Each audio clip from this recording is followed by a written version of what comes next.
Hi, I'm Morgane Koval, a PhD student, and I will present the paper Do You See What You Mean? Using predictive visualizations to reduce optimism in duration estimates, a work by Yvonne Jansen and myself.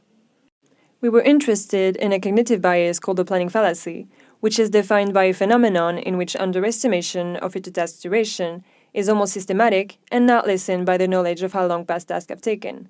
For example, when a friend of yours asks how long it would take you to go buy some takeout food before meeting them at their place, you answer 30 minutes, but as always, you end up late. So how come we do not learn from our past experiences and keep even way too optimistic time estimates? And is there a way to alleviate this bias? Numerous studies investigated the causes of the planning fallacy, and two main theories emerged. One on the type of information we use to make our decisions, and the other one on our erroneous recollection of past events. To this day, we still don't know which theory is correct, or whether it is a bit of both. Still, various debating methods have been proposed, such as providing alternate scenarios, listing surprises to put an emphasis on a task's proceedings, or even decomposing the task, because smaller durations are easier to estimate. A more extensive summary is available in our paper, highlighting that all these procedures have given different results, but none of them produce consistent improvements.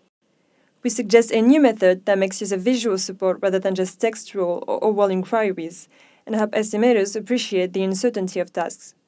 We wanted to provide estimators with a visual report of their beliefs on the task proceedings. How a task will unfold is uncertain.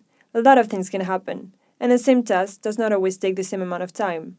Still, taking all this information into account is not easy, and we hypothesize that incorrect estimates are partly due to the effort required by computing this type of data in one's head.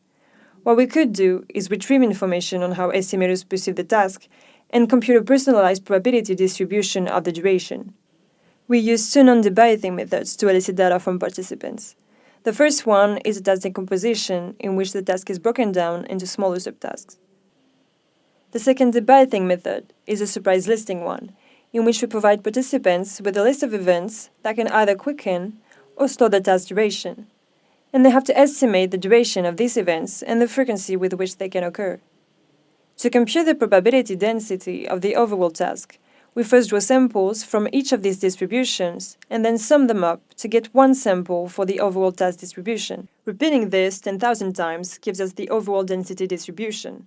Because the best way to communicate uncertainty to lay people based on previous research is through 20 or 50 dot quantile plots, we transform our 10,000 instances into 20 or 50.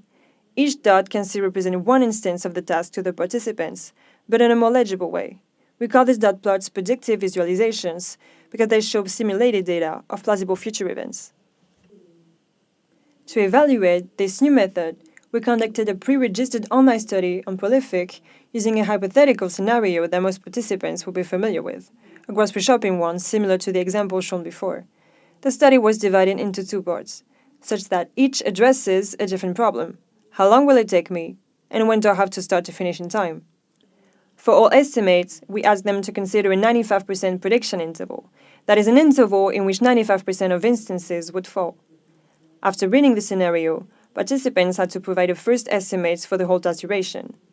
Then, they were presented with a subtask and the surprise events before having to enter a second estimate for the whole task duration, followed by either the 20 or 50 dot quantile plot based on the condition group that were computed with their previous answers. Under the plot, they had to enter their third and final estimates of the whole task duration. By comparing this estimate with the second one, we can answer our first research question. What is the effect of simulating and visualizing data on people's task duration estimates? More precisely, we compare the point estimates to see whether it led to less optimistic estimates, but also the interval sizes to measure the uncertainty. At this step, we are also able to compare the sizes of the three estimates prediction intervals, that is the actual percentage of the 10,000 simulated instances we generated that fall into participants' estimates, allowing us to answer our second set of research questions. Two quantile dot plots help indicate 95% prediction intervals, and does a number of dots matter? However, we were also interested in the effects of visualizing beliefs on the decision-making task. We thus added a constraint to our scenario so that participants had to decide when they would need to leave to go shopping, and then catch a train right after.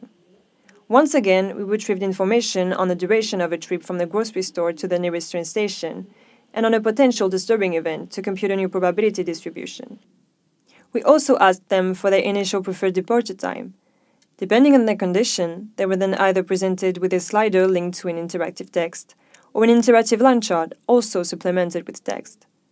Using these tools, they had to select their final choice for departure time. The second part of our study was designed to answer our last set of research questions. What is the effect of feedback on people's decision-making? And does the type of feedback, interactive text versus text and visualization, matter? That we evaluated by comparing the first and second departure time selected in terms of percentage of trains missed and average waiting time. We computed the percentage of adjustments made across the different estimates, and results showed an increase of point estimates and of interval sizes overall, but also from the second to the final estimates, meaning that participants were less optimistic and displayed more uncertainty in their estimates.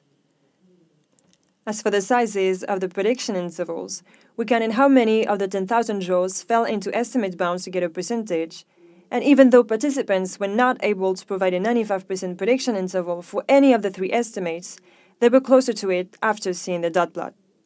Additionally, if there was an increase of the number of participants that overshot and provided an interval that covered 100% of the instances, there also was a consequent decrease of intervals covering none. Both 20 and 50 dot plots led to similar results. For the decision-making task, we computed the difference between the two departure times, and there was a reduction of trains missed, with only a small increase in the average waiting time, which we consider an improvement. Interestingly, there was no difference in optimization between the two condition groups, apart from the fact that more time was spent on this page for the participant that had the interactive line chart. A quarter of participants chose to keep the same estimate from beginning to end, which might be due to their confidence in their estimation skill or even to a lack of trust in the displayed visualization. Since we did not record any actual durations, we cannot state whether they were wrong to do so. Future work should find a way to include accuracy as a measure. For the decision-making task, we chose a train scenario to create incentives so that participants would try not to miss their train while not being too early. However, there is often a train that could be taken later, and as such, constraints with higher costs, just taking a plane, might lead to more pessimistic answers. In the end, the goal of our research is to help people make better decisions, but we also need to consider that erroneous estimates may not necessarily be due to an incorrigible bias. Gigerenzo suggested alternate explanations for different biases that include intuition about randomness and paying attention to the framing of a problem. All in all, our study provides clues that support the difficulty of deriving estimates for compound probabilities and mixture distribution in one's head, but there remains a lot of work in this area. Thank you for watching this video. You can access a tool based on our suggested method and study that can be used more generically with any kind of task at this address. All research materials can be found on OSF.